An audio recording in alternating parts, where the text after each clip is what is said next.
Hello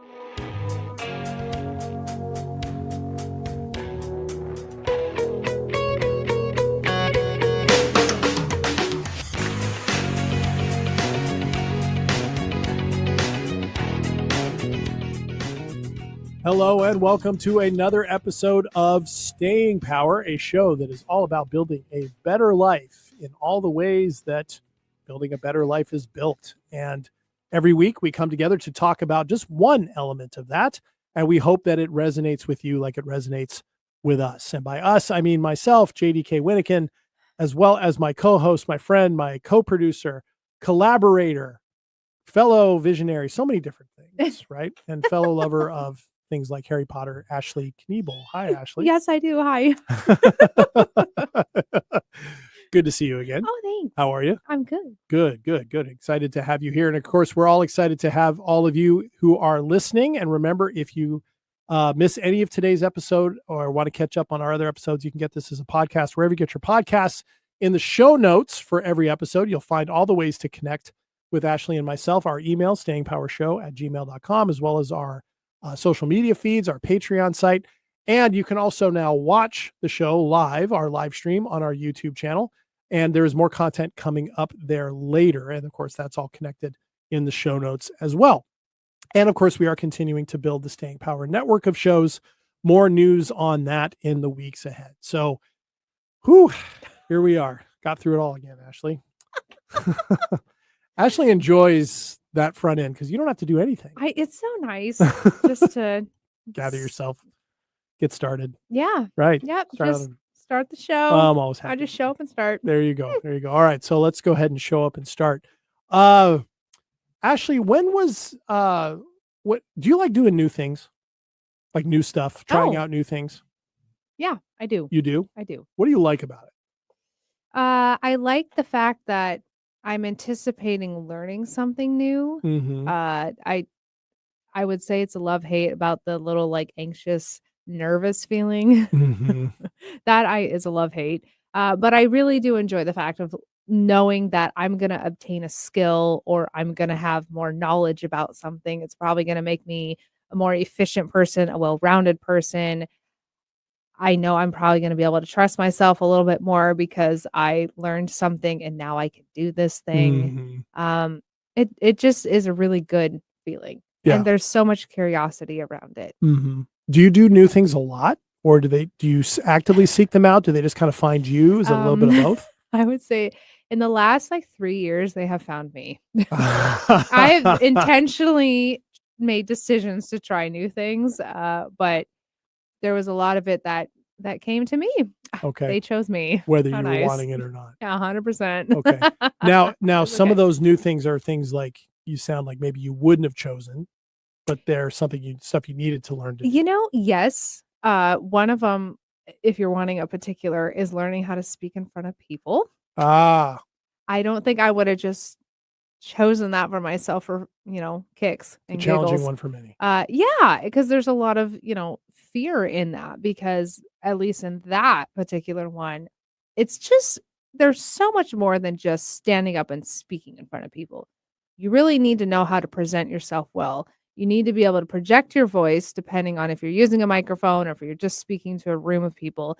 You need to know what you're going to say and eloquently choose good words that really are efficient, don't have filler in it, and get your point direct and across, be interesting to your audience. Mm-hmm. And then you got to, if you're in person, you got to think about what are you wearing? Does that also portray a message? Mm-hmm. And what is the message? It's, know your topic well inside and out, because you're going to be feeling nerves. And if you're on a time limit, don't speak too fast. Don't speak too slowly. Hit your points. Like, there's so much to it. There can be, yeah, for sure. I don't know why anyone would just be like, that seems like a great idea. Let's just do that. And maybe you don't have the opportunity to just go out and speak in front of people, right? Sure. But I was put in an environment where it was essentially assigned to me right. to do this. Right. And I had never done it before. And you've become really good at it. Thank you. Yeah, you have. Do you feel a lot more comfortable with it now? I love it. Now you love it. Yeah. Yeah. And it just takes really practice, doesn't it? Yeah. Well, and it takes practice, but also if you're not really sure and confident of yourself, I don't think it matters how much practice you have. Yeah. It will show through that you're not really certain how to stand on your own 2 feet. Or at least how to put yourself in a comfortable position in order to let that part of Mhm. you really shine. Yeah. Yeah. Because we always have our anxieties and the things that Oh, we're sure. concerned about. But it's about letting those confident parts of yourself shine, whether that's around your ability to speak or your ability to connect or your mastery of the subject matter, whatever the case may be. Okay. Mhm. All right. So that's a recent new thing. Mhm. Okay. I just really quickly, I'm of course very comfortable public speaking. Oh, That's we had no not a idea. problem. I know. But that comes from the fact that when I was in second grade, when I was living in Hawaii at the time, I had to sing a solo at a big citywide event inside a stadium, like a arena Oh, snap. full of people. And I was in second grade, and I remember I practiced it, and we'd been practicing it forever. It was a school thing. Uh-huh. And I looked up in the middle of it, in the middle of singing it, and I saw all these people looking at me. And all of a sudden the reality hit, and I was like, I felt so exposed. And I made it to the end of the song and then broke down in tears and like grabbed my teacher was standing next to me playing an instrument. I Aw. grabbed my teacher, held on, ended up like in the newspaper and all this stuff. So I was like, oh my gosh. But everybody was so affirming about it. But after that, Yeah. no problem. Got them tears out, and Got you're to like, "What's next?" Yeah, yeah. It was easy. It was easy after that. Of course, being the son of a pastor and a teacher who have to Mhm. be up in front of people all the Sure. time, I grew up Sure. that way too. So anyway, Okay. all right. There's a reason why I asked Hmm. about new stuff, doing new things, Okay. because I think it's something we spend a lot of time on this show talking about all the different things, all the stories we can make up about our lives, and how do we work through even some of the drudgery of our lives, right? The things that, how do we know the things that we can do something about and the things that we don't have something to do about? I think there is something about trying new things, either out of a choice to do some or being presented with the challenge of needing to do it for necessity, Mhm. that can be really good for us. And I thought we could Sure. talk about some of those today. So why Okay. that is. Does that work for you? Works for me. Okay, awesome. The reason why I think this came up for me is because I recently have been doing something new. Oh. I mentioned last week that I'm getting up early Uh-huh, you did. nowadays, right? And so Congratulations. that's How's not what I'm that going, by the way? great. Okay, good. Great. It's the best thing ever. I feel like I've discovered something new, and I'm saying, why have I not been doing this for my whole life? I know you're so proud. You're Very excited very for excited. you. Yes. Yeah, 5 a.m. club. That's a real thing. It's a real thing. Anyway, Mhm. that's not the new thing, even though that's new. I've been given the opportunity recently to do something that I've never really done before. One thing about how I grew up was I never really learned how to work a lot with my hands. Oh. Okay, so interestingly enough, my dad's side of the family is probably, I guess you could say, more on the intellectual side. He was a pastor. There's a lot of advanced education for that, Mhm. right? And so a lot of high intellectual achieving people on my dad's side of the family. On my mom's side of the family, there's some of that too, like my mom. But also on my mom's side, there's get your hands dirty kind of thing. My grandfather, who, after he was a Marine in World War II, was a milk truck and dairy worker for the rest of his career, drove trucks around. But he loved it because he was getting milk to people to feed their babies, right? And stuff like that. And he was kind of known all over his town in the Mojave Desert in California. Hmm. And so he was a big believer in that, up every day, 4 a.m., Mhm. right? Delivered, because that's when milk gets delivered, is early in the Yep. morning. My two uncles, my mom's two brothers, both work with their hands, one electrician, one in construction.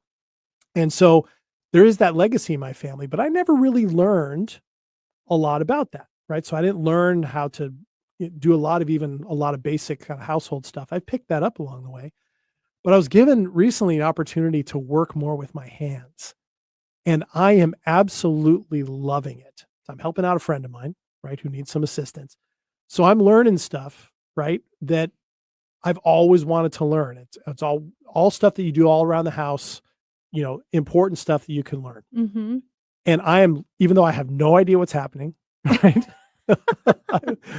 I am loving it. I do a lot of observation. I ask a lot of questions. And my friend who's the master at this, literally a master at this, he's doing a great job of giving me skill and confidence appropriate introductions to things to try out on my own. And I don't think I have ever been more comfortable learning something new in my life Really? than I am with this. Oh, that's great. Yeah, it's pretty great. And it's going way beyond just learning those skills Okay. in that. So it's not just about learning the new skills, but what does it tell us? What do we discover about ourselves when we do new things? Hmm. And I think there's a lot of things we can unpack with that. So with that in mind, okay, beyond that, what do you think is most important? What are some of the most important things about learning a new skill that they give us that's beyond just the skill itself, beyond the public speaking skill just by itself? Sure. Well, kind of mentioned it before, but I think it gives you a level of confidence in yourself because Okay. you are now capable of doing something else that you've never done before and you survived it. And it was great, hopefully. But you don't have to be a master at this new thing. Mhm. Maybe you've only done it for a few months, but you're like, I am capable now of doing something a few months ago I never would have expected Yeah. to be able to do. Yeah. And maybe it's something that you've always idolized other people that they can do it. And you're like, Mhm. wouldn't it be so awesome if I could do that? Mhm. And now it's like, here you are doing it.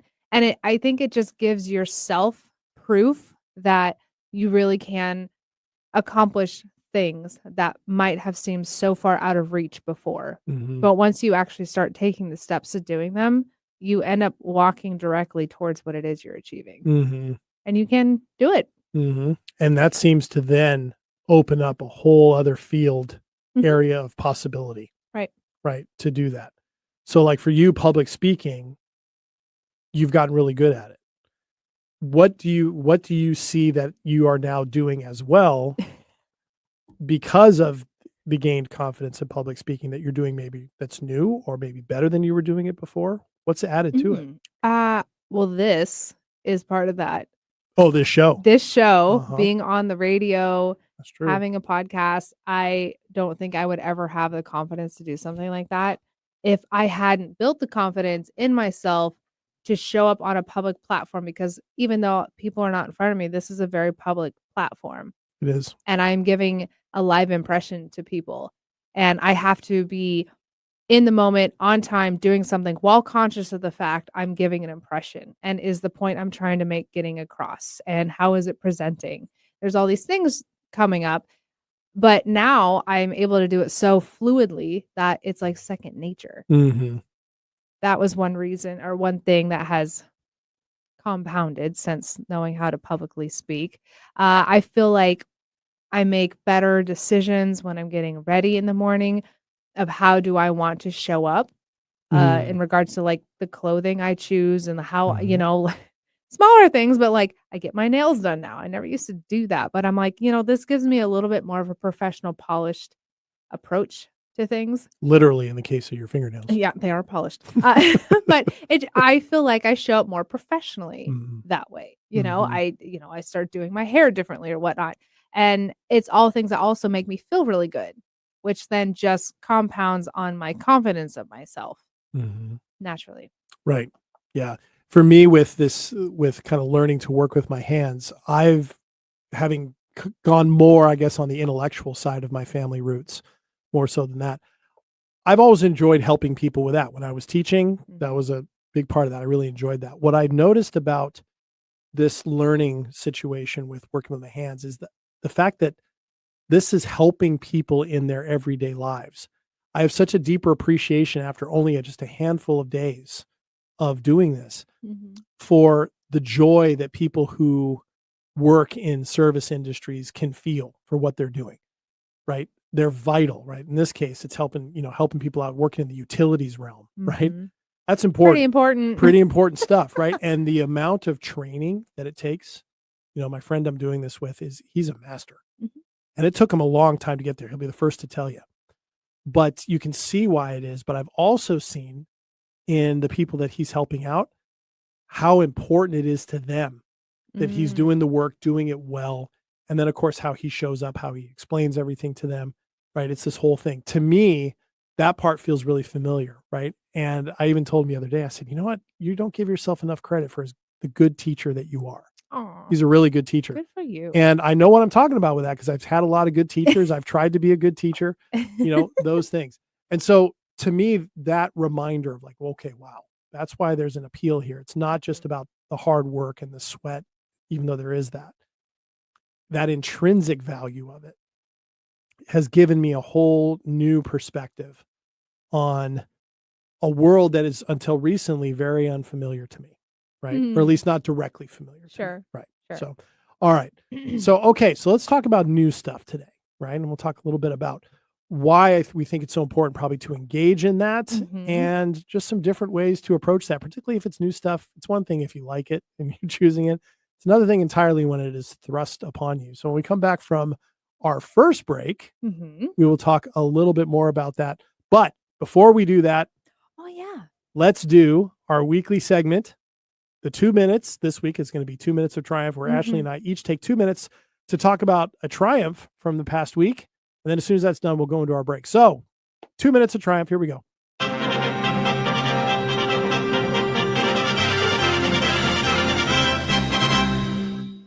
Yes. All right. Ashley, what is your triumph? I have specifically carved out some time recently to get back into reading again. I think I mentioned this a few months ago that I stopped reading for just like pleasure novel reading, not like business books or personal development or anything, but just for fun reading. And I then got really busy again with work and just life. And I recently have intentionally created more time to do that. And it's amazing how fulfilling it is. It always reminds me of, I feel somewhat actually rested and like rejuvenated, and it fills some sort of little cup inside me somewhere. And it makes me feel so good, even if I've only read like a chapter or 5 chapters or 30 minutes or however you want to measure it. Taking that amount of time dedicated to that. I used to be like, okay, I'll just read some other time, or I have other important things to do. And then I'm like, you know what? I'm important. My health is important. This story is important. And if reading that book and learning what happens with those characters matters, this is important. Yep. And I have restarted making that more of a priority, and I feel really great. Good. But what's so great about it? Do you just feel like you're investing more in yourself? Or No, is it I giving you mean, a like break I from said, like everything? reading, giving myself a break, allowing my brain and my imagination to go off into another world that's entirely different from mine. It's almost like a small vacation, really. I tend to read fantasy books, and so it's a world entirely different than what I live in. And there's just something really fun about it. It's really engaging. And it's, I mean, probably similar to like people playing like video games, but it's something that's entirely different than anything else, but it's very fulfilling. That's awesome. It engages parts of your brain that clearly want to be engaged. Yeah. And I learn like words that I've never read before, and my vocabulary grows. And so, I'm just improving. You know what's so interesting about this is that's my exact same triumph. Are you serious? No. No. What? Yep. This was not planned, everybody. This was not planned. No, absolutely. Yes. I had drifted a little bit away from that time, that dedicated time, particularly in the evenings, which is usually when, I like to read. It's a way to wind down at the end of the day, turn the screens off, read some stuff. And I am almost done. I have 58 pages. No, not even that. Yes, 58 pages left in Lonesome Dove. I've never read Lonesome Dove before by Larry McMurtry. It won the Pulitzer Prize. Okay. It's 858 pages. I'm on page 800. Sounds like a meaty book. It takes place in the 1870s, and it's about a cattle drive. That's all it is, from Texas to Montana, but it's about a lot more than that. And I can't tell you what makes it amazing. The writing in it is great. Characters in it are great, but I've just been absorbed by it. And I have just been, it has been a non-negotiable every day. I've been reading that book. Yeah. Love that. And I love that that's also your triumph. Yeah. It's getting back to that. It matters. It makes a huge difference. But something in this also matters. In what format do you read your books? Oh, this is an actual book. Okay. I was going to say, this is very important because I got this copy for $2. 858 page book for $2. Wow. I know, at a used bookstore. It was awesome. So not only am I reading a Pulitzer Prize novel, I only paid $2 for it. But the physical book, because I cannot read on a screen. It can't be on a Kindle or Amazon Fire, whatever they're called. It doesn't anymore. feel like the experience. It has to be the physical book where you're turning the pages, book's getting a little torn and tattered because you've carried it with you everywhere. Or if you're like me, you have the hardcovers, nice. Anyways. This one's a soft cover. Yeah. But it's okay. I like that. Oh, much so better. good. Okay. It's so good. All right. Okay, so there you go. 2 minutes to try for the week. Let's go ahead and take a break. When we come back, we will talk more about doing new stuff. See you in a minute.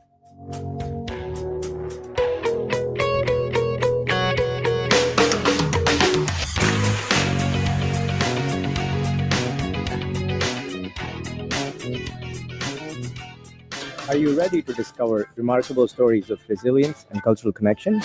This is Diaspora, a show sharing the journeys of first-generation immigrants from the Indian subcontinent now building their lives in North America. Inspiring, insightful, and always engaging, Diaspora offers a unique perspective on the immigrant experience. Join me, Aditya Mehta, my guests, on the Diaspora Show every Wednesday at 2 p.m. right here on KKNW. As a teacher, I should know the answers, but with Crohn's disease or ulcerative colitis, answers don't come easy. Steroids made my gut feel better, but they brought symptoms and risks of their own. A friend told me about the Crohn's and Colitis Foundation, and they helped me find a specialist. We talked through the pros and cons and landed on a new treatment. I feel like the guy with answers again. Don't wait. Make sure you have the latest info and the best plan for you. Spill your guts. Learn more at spillyourguts.org. Need help getting started with self-help? You came to the right place. Alternative Talk 1150.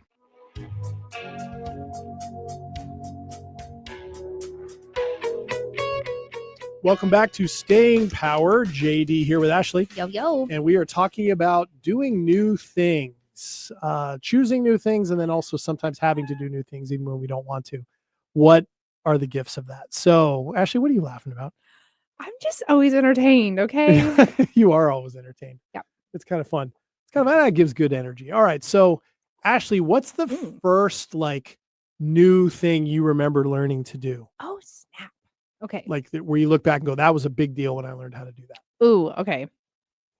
New thing that I learned. It's not like my oldest memory. I do have very early memories, but first thing that I remember learning is how to tie my shoes. Ah, okay. How old were you? I was, oh gosh, that's a good question. I don't know. I remember I was very young. Mm-hmm. Snap. I'm not sure. I was just very small. Young. I was very, very young. And I remember my parents were like, we want to take you kids to Disneyland, but we're not taking you until Ashley learns how to tie her shoes, because we're not walking around that park having to tie her shoes over and over, because we knew I was going to be running around everywhere. So that was the preface to go on that trip, is I had to learn how to tie my shoes. How long did it take you? Do you remember? Like less than a day. I was very intentional. Like, I need to learn this. You're motivated. Because our entire trip is hinging on me going. Okay. And then when we got down there, I wanted to tie everybody's shoes in the morning before we went to the park. Just to practice, or because you knew how to do it? Because I knew how, and I was really excited and proud. Did you go tie the shoes of the characters too? Like when you're at Disneyland? That would, because they don't have laces. Most of them probably don't. No. Right, but I tied my brother's shoes, and I'm like, Mom, you want me to tie your shoes? I know how. I could do it. Very excited. I would think I was like 5. I don't know, what age do you learn how to tie shoes? That's probably about right. And it's pretty empowering when you learn how to do that kind of stuff. It was a whole new world. A whole new world. I'm like, I have grown-up shoes, which now I learn are like Velcro shoes. But back then, I'm like, these are kid shoes. Kind of a lost art. Yeah. Now, do you tie them like the regular way, or do you take 2 loops and the put them together, bunny ears? I have done that. I don't feel like that's nearly as efficient, so I do like the traditional tying. I still, to this day, I don't call it the bunny ears method. I call it the infinity method, because when you put the 2 loops together, put them side by side, they look like that's how you tie symbol. your shoes. Still, to this day. Wow. To this day, yeah, she's looking at my shoes right now. She can tell. Nice socks, by the way. Yeah, thank you. Captain America socks. Oh, of course. So, all right. All right. What was your first memory of something that you learned? Well, we talked about reading before the break. Mm-hmm. And what was funny was when I was in kindergarten, my sister had learned how to read very early. And so by comparison, I was not as quick in learning it. And I remember sitting in kindergarten, and there were all these book sections, that had all these books in them. And we used to have our play places there, and you could take some books out or play with toys. And I always kind of played with toys. And so I can't remember it being a struggle for me to learn how to read, but I do remember when I was able to read the entire Hungry Caterpillar book, the Hungry Caterpillar, that was like the alphabet one. I do remember being able to read all of that. And then as soon as I was able to read, I started reading everything I could get my hands on. Everything I could get my hands on. Even like when we would go, I remember going to like a auto repair place with my dad, and they had brochures in there, and I would pull the brochures out. Oh, wow. Right, from a very young age, and I would open them up, and I would just look for the words I knew. Right. And so I'd look for words that I could recognize, and then I would ask other ones. And it must have driven my parents crazy because I was just pulling stuff off, or I'd go up to posters on the wall and say, I can read that, I can read that, I can read that, I can read that. What's that? That's one of the first things I remember. I remember feeling really good about that because suddenly now I could do things other people were doing, right? I could understand stuff. So I like that. The That's other, really interesting. yeah. Other ones that were big for you, new things. I do remember when I learned how to read, same type of thing. My brother is 3.5 years older than me. And so I remember he was doing homework and stuff. And I was like, what is he doing? And I want to learn how to read. And I was homeschooled growing up. And so I ended up, I don't really quite understand this concept. My mom says that I taught myself how to read. I do know, I'm probably dating myself here, but I do know I used some sort of system called Hooked on Phonics. Oh, wow. Yeah. Oh, yeah. That's 90s. Yeah. Well, I was born in the 90s. Yeah, Okay. I know. Gosh. I know. Anyways, and I do same thing as you, but like once I learned how to read, it was like the whole world opened up because then I could do things I was not given a cell phone as a child to play with. But I remember, this is not an early memory. This is like one of my first jobs. I was a barista at Starbucks, no surprise. And learning how to make all the beverages. Oh, wow. It was a huge learning curve. I bet. Yeah. How long did it take you to learn all that? All of them, to get like really fluid, I would say probably like a couple months, to be honest. So I think if they would have just put me like on the bar to make the drinks from like start to finish, I probably would have learned it a lot more. But they learned that I was really chatty and I was really good with customers. So they would put me on drive-through for like 8 hours a day to like talk to people and whatever. And so my time learning all the beverages was not very consistent. It was kind of like, okay, take her off, put her there for an hour, have her learn, and then send her back over there. But it was so fun when I learned how to do that, because then I started getting a little more creative and imaginative. And then when you get to know your customers and you're like, oh, they like this, I could tweak their drink and make it better if I do this. And it made it a little more personable. And it was so much fun. And it was like I guess you could call it a skill. But I was like, when else would I learn how to make all sorts of different coffee drinks? And at the time, I was so obsessed with coffee. So it just worked out. Can you remember how I to do still them am now? obsessed. I probably could, actually. I bet. I would think after a while, it's just kind of It's really innate. Yeah. Yeah. Okay. Some other ones that come to mind for me was, I remember when I was in Cub Scouts in like second grade. Oh, And I lived in Hawaii still at the time. Yeah. Yeah. And I was with a lot of my friends, but most of my friends didn't go to the same school as me. So Cub Scouts was one of the places where I saw most of my friends.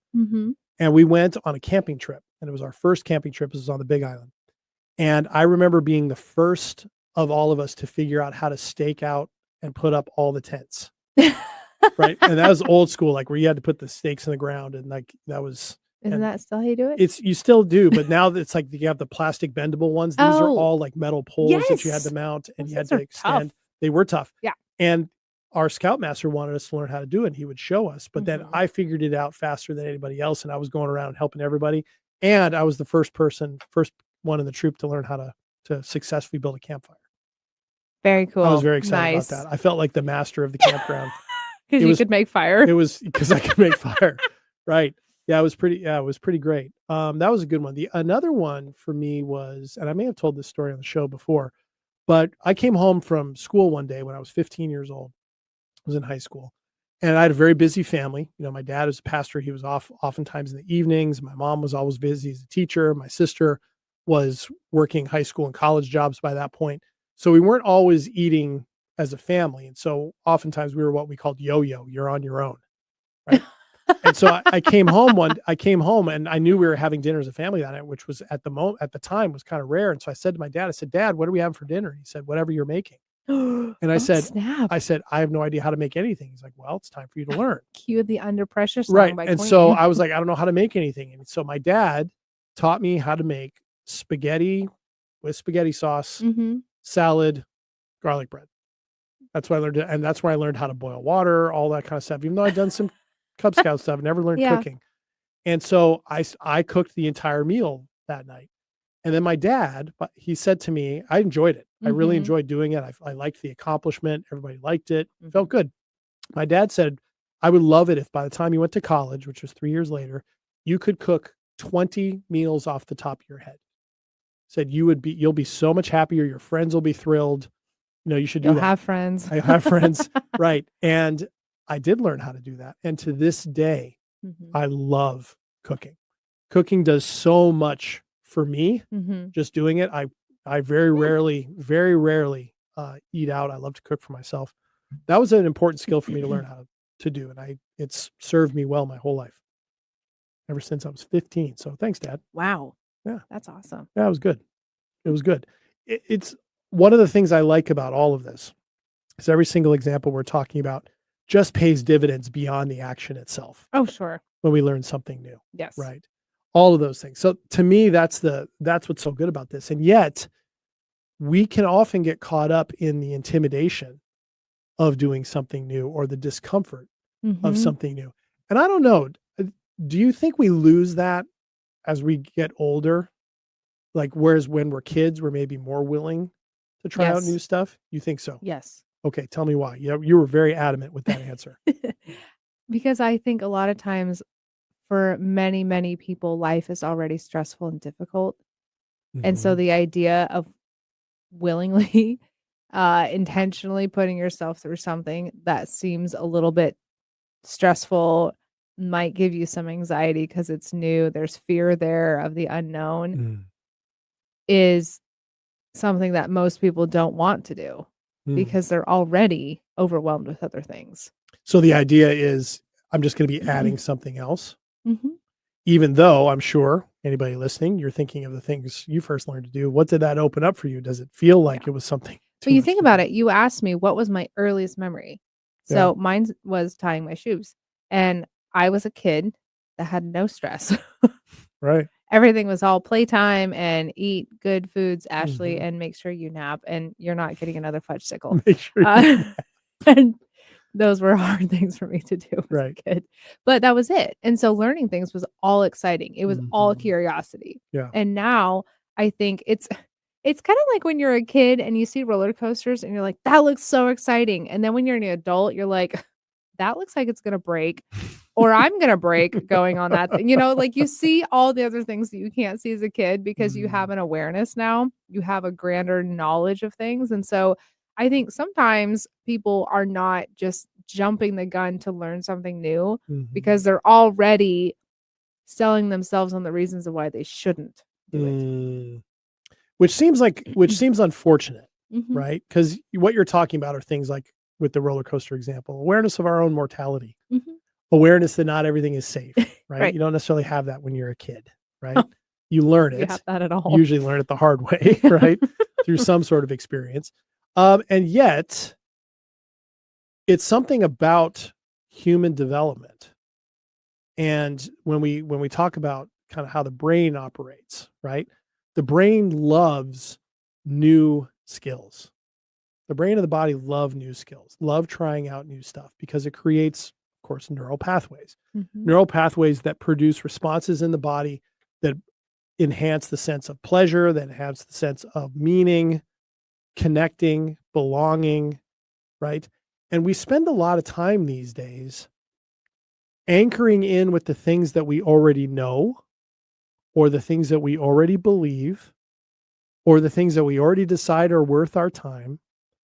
And the risk there is that not only do we entrench in all the things that we do and kind of get lost in them, but then we lose that sense of curiosity, wonder, Mhm. exploration, and possibility that made growing as a human being when we were little so rewarding. Mhm. It's a sad thing when I recognize that have been in a spot where I haven't been doing new stuff Mhm. for the very reasons we just talked about. We have a sense of our mortality. We have our sense of our impermanence. Mhm. All the more reason, Yeah. it seems to me. I mean, I think it's a real thing when, you hear that phrase out there that people die at an age and they're just not buried until much later. Because like you think about it, like you can, without intention, live the same year over and over and over. Other things that are outside of your control may change. Certain factors of life may change, but your day-to-day decisions probably look very similar. You have your morning habits and your routines. You get up at this time. You're JD, you're trying to get up earlier and it's going great. But you get, you make your coffee, your breakfast or whatever, and you either work out in the morning, you go to work, and you're doing the same things over and over and over and over and over. And if you never changed anything like that, then what are you doing with the rest of your 40, 50, 60 years of life? Why would you not try something new? If nothing else, to mix it up, right? And to try something new. Because, I mean, we do need that. There's reasons why people who do things like crossword puzzles or Sudoku or any of those things, why their brains stay more agile and why they continue to have more energy, because they're engaging in those things. My dad is one of those people who does that. He's discovering new things to play. Meet your dad. He sounds like we'd get along. You would, and he'll be the first to tell you, yeah, my kid talks too much. Like, yes, I know this. But he'll also say, well, it's because he listened to his parents talk all the time. That's their job, right? Both of them, yeah. Sure. But yeah, it is an interesting thing, and I think that has everything to do with kind of the fears that we develop and the anxieties we develop, all the things that we work on with our clients. And that's usually when they come to us. So when we come back from our second break, we'll talk a bit more about this in the home stretch here on this episode of Staying Power. And in the meantime, think about maybe what's the new thing that you might be facing that you could do that might be helpful. We'll see you in a minute.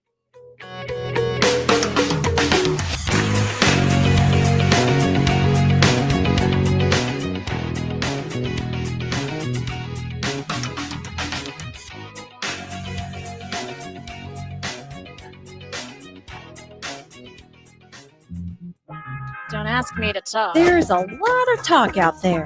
Political talk, sports talk, girl talk, trash talk, and so on. But there's only one, Don't Ask Me to Talk, helmed by conversational off-roaders and podcast pals Eric Ryder and Stacy Heller. They follow every tangent they encounter, from cultural blind spots to their infamous weekly Wheelo topics. Listen wherever you listen to your fave podcasts. Subscribe and share too. Or tune in every Saturday at 3 p.m. or Tuesday at 4 p.m. on KKNW. Diabetes is on the rise, putting healthy vision at risk. Diabetes-related eye disease is the leading cause of blindness in adults 20 to 74. It's appearing earlier with greater frequency in younger people. Try to prevent vision loss from diabetes by getting dilated eye exams, regular health checkups to monitor blood glucose levels, and follow a diabetes treatment program as prescribed. Learn more at preventblindness.org/diabetes. A public service message from Prevent Blindness, United Healthcare Vision, and this station. Exploring new territory every day. This is Alternative Talk 1150. Welcome back to Staying Power. JD here with Ashley. Hello. We're talking about doing new stuff, right? And how it's really good for us to do new things. And yet, as we get older, we kind of lose that enthusiasm, that curiosity, or the learning curve that we have when we're kids. And we can tend to fall into ruts. And before the break, we were talking a little bit about how good it is for the brain and the body to do new stuff. So maybe in this last section of the show today, Ashley, we can talk a little bit about maybe places we'd like to go and talk a little bit about just different ideas for listeners to kind of find those things for themselves. And I suppose it's not just about new things. I suppose it can be about reconnecting. Yeah, absolutely. Okay. So, because I feel like there is an essence of that you can reconnect with something and it can still be just as beneficial for you and maybe even more helpful for you than trying something completely new, actually, because there is a touch of muscle memory in there. Yeah. Maybe the last time you tried it didn't go so well because you were younger and a little bit more inexperienced or whatnot. And the second go around could be more of a success. Or maybe it was something you loved to do in the past. You didn't have, life took its turns and you didn't have time. And now things have changed again. And now you have more time to reconnect with something that brought you a lot of joy. Okay. Anyways. What would that be for you? I'm going to put you on the spot. That's okay. I would say riding horses, actually. Really? Yeah. You rode horses? Yeah. Oh, okay. Everybody, I'm learning something new. I did not know this. Really? Yeah, okay, tell us about this. This is great. Yeah, I was probably, I don't know, like maybe 12, 13 Okay. ish. I was younger. I had some friends at the time that had a huge plot of land, and they showed horses, and they had a farm and everything, and I rode horses with them. Oh man. It was, I will say, if you ever have the opportunity to intentionally ride horses, and I don't mean just plod along on a beach, Mhm. where you paid something, like if you know of people that have horses and they're willing to like teach you how to ride, one, Mhm. riding is incredible. It is. Connecting with so much power. Oh man. All of a sudden you feel very small. I don't care how big you are. You're like, this Uh-huh. animal could take me for a ride that I Yep. don't intend on going. And they know it too. And they know it. They know it. Yes. So you have to find Yes. that balance with them, right? But yes, You do. and horses are very like, I don't want to say spiritual creatures, but kind of, because Mhm. they can pick up on your emotions before you even know what's going Yeah. on. Uh-huh. They're very innate, very smart creatures. So I would love to reconnect with riding.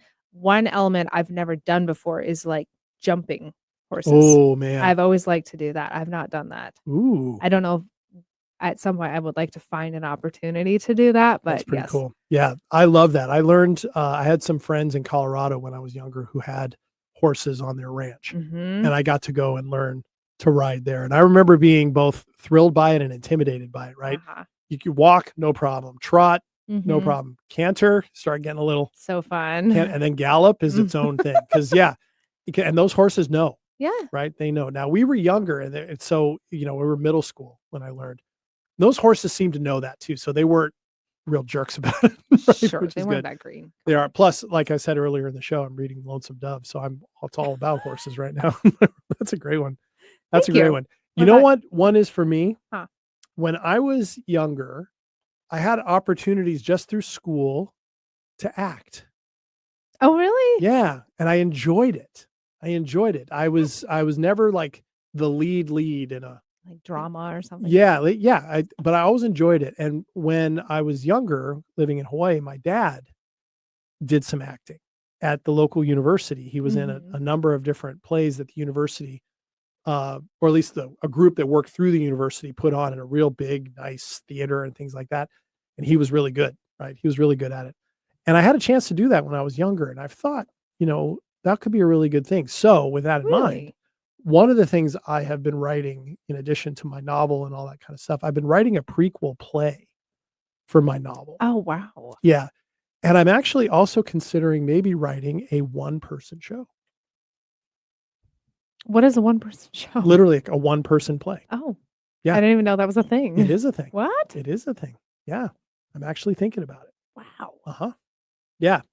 That I would do. Of course you would do. Well, a one-person play is usually about yourself. Is usually what Oh, it's is that about. what it is? That's I'm just usually- envisioning, and I'm forgetting who that actor is, but he like plays multiple roles in one movie. Anyways, that's what I envisioned. Oh, okay. Okay. No, that's a different thing. Yeah, okay. But yeah. But I've thought about it. But it's something that I did. I remember enjoying it. Right? I remember enjoying how to do that. Really? Yeah. The challenge for me was always remembering lines. That was always the challenge. I which- would imagine you would like improv and just talk, Right. and they Well, would just come to you. Yeah. And I wonder if it would be difficult now, because when I do public speaking, I usually just have a few notes, right? And just trust the rest of that. I wonder if it would be tough to actually memorize Interesting. lines. Maybe. I wouldn't want to do Unless- Shakespeare or anything like that. That's just too So tough. dramatic. It's so dramatic and too tough, as a matter of fact. So, okay. So in some ways, reconnecting with that. Mhm. I think there's a lot to that, because reconnecting, then you're doing something that you remember enjoying. Exactly. I think you can go the other way too, though. Trying something new, and this is more of an intentional choice that might take a little bit more Mhm. kind of leaning in. Something that maybe you tried once and were too intimidated to follow through on. We all have those. Trying it again. Do you have one? This working with my hand stuff. that I've been Okay. doing. Yeah. Not specifically in this area, but it was something for me growing up. I could have really reduced confidence if I couldn't, carry things as well as somebody else could. I didn't feel as strong. Mm-hmm. I also remember being really intimidated by the fact that, boy, if I get these things wrong, something bad could happen. Sure, Right. sure, I yeah. don't want something bad to happen. Like the tension that people like electricians or plumbers or others need to be really aware of all the time, Mm-hmm. is an enormous responsibility. And I remember being really hit hard by the enormity of that. I didn't want to make a mistake. I mean, you're like a house surgeon at that point. Right.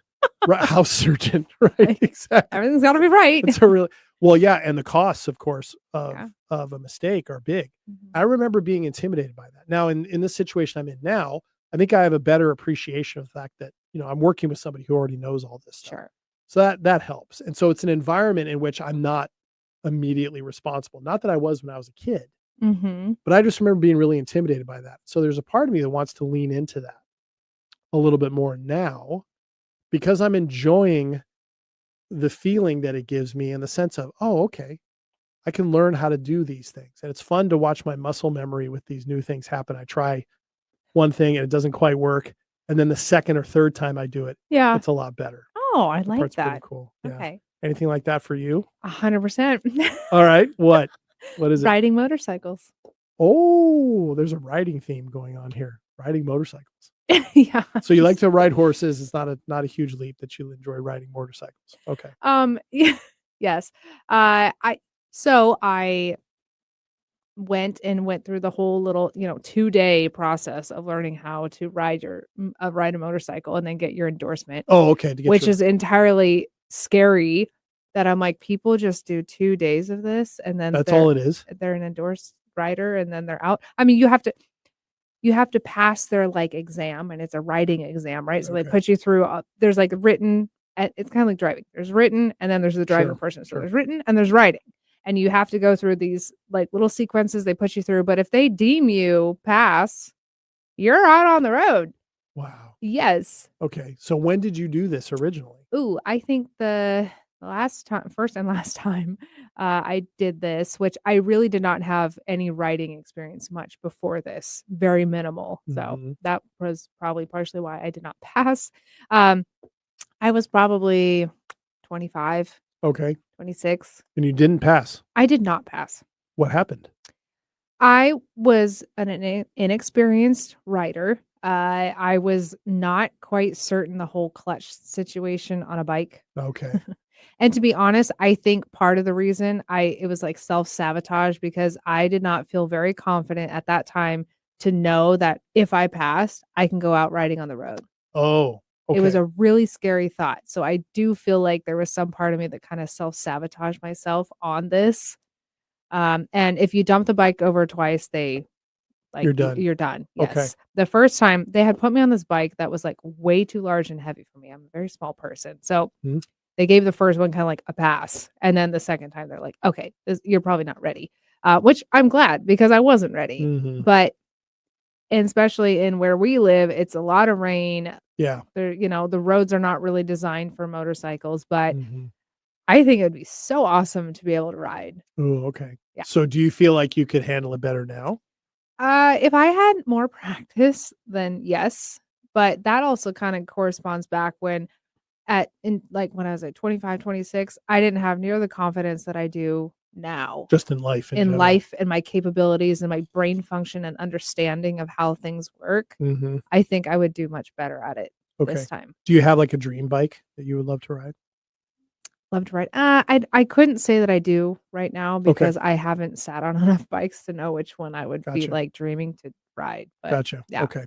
So is this something you could see yourself trying out again at some point soon? if I had the opportunity, I would. Okay. Okay. Well, Mhm. I wonder if it was self-sabotage or if it was simply that you weren't ready. Maybe. And Like my you body knew, like, no, no, not yet. You 'Cause- got some living to do first. because there is that, particularly with something like that, because you really have to know what you're doing. Mhm. I can relate to that. If I had any second thoughts about my ability to feel safe out on the road on a motorcycle, I think Sure. I'd probably be in the same situation. Mhm. So, yeah, that's challenging. Yeah. So, well, and that's the thing, because newness for the sake of newness isn't necessarily the answer either, particularly if it's something that involves some risk. Yeah, and safety. Yeah. Well, and not just safety of me, but safety of other people. Right. Because I don't want to cause an accident, Right. cause disruption to other people. Right. And they'll see me riding by, they're like, wow, look at her. And then Right. they'll hit another car. Yeah. Right. And I do think some yeah. Yeah, to get yourself hurt. Anyways. Well, and there's, that's the other thing. When we don't want to compare apples and oranges here, because doing new stuff like me thinking about that would be fun to act again is way different than needing to, acquire the skills to safely operate a motorbike. Or, if I was looking this up the other day, for people to become master technicians in the utilities, you're talking about like 8,000 to 13,000 hours of training, which makes complete sense. Oh, sure. And then you think how long that is. Yeah. Like how that takes a long time. And so that's because the stakes are literally so high. My nephew is becoming a pilot, right? Airline pilot, minimum 1,500 hours, right? To even be eligible for that job. And then you have to be, a first officer. You don't even get to be in charge for a while. You got to be in with somebody who's been doing it for a lot longer. Yep. Well, and those make sense, right? Right. I want my pilot to have lots of hours in the airplane. I tell my nephew all the time. You to fly a lot when I'm not around. So Right. when I am around, we're good. Yeah, and I don't necessarily want to get on a plane and see a, kid who looks like a teenager about to fly me to Palm Springs, But nevertheless, I mean, so it newness. We're talking about things that if you're going to go in new directions that require, a lot of elements of safety, a lot of that kind of stuff, that's a big commitment, right? But even just doing new stuff or reconnecting with things that can build that sense of not just confidence, as important as that is, but also the possibility of seeing things that you never knew you could see before. Sure. Goes a long way. I'm a big believer in most of the time, we don't even know what we don't know about what we could know. Oh, that's a good line. Thank you. Just came up with that. I added that last part. Oh, see, That you first could do part your other people one-man said. acting show. That's really good. Right. But, that's the thing. And so we're not talking about, necessarily big things, little things like that. So for those of you listening, what are the things you could reconnect to, or the new things that maybe, because these things come along all the time, right? And we live in an age where one of the benefits of being in the social media age is you have a lot of stuff flying at you as far as options of different things. Now, most people are trying to charge you money for it, but nevertheless, there are lots of different ways to connect, lots of new things to try, lots of new places to go, and lots of things you didn't even know were there that you can find now that didn't exist 10, 20 years ago. So in that sense, it can be really good. As long as it's something that is connecting to ourselves and ideally can connect us to other people and we can grow, I think it's worth looking at. So I'd agree. All right. Well, that was fun. Now, do you want to go ride a motorcycle now? I want to go ride something. Yeah. Ride a horse, ride a motorcycle. I want to go stand on a stage. We'll see what happens. So between now and next week, maybe we'll have another story. But all right, Ashley, thanks for all that. Oh, yeah. Yeah, that was great. It was And thank fun. you, all of you, for listening or watching this episode of Staying Power. Remember, once again, if you missed any of this episode, you can get this as a podcast wherever you get your podcasts. You can also, in the show notes, find all the ways to connect with Ashley and myself via our email address, stayingpowershow@gmail.com, or our social media feeds. You can also find all that information at the website for our radio home, 1150 AM KKNW in Seattle. Very happy to have you along for this episode. We'll be back next week with another episode to talk about how we can build a better life. Until then, I am JD. I'm Ashley. We will see you then. Bye. See ya.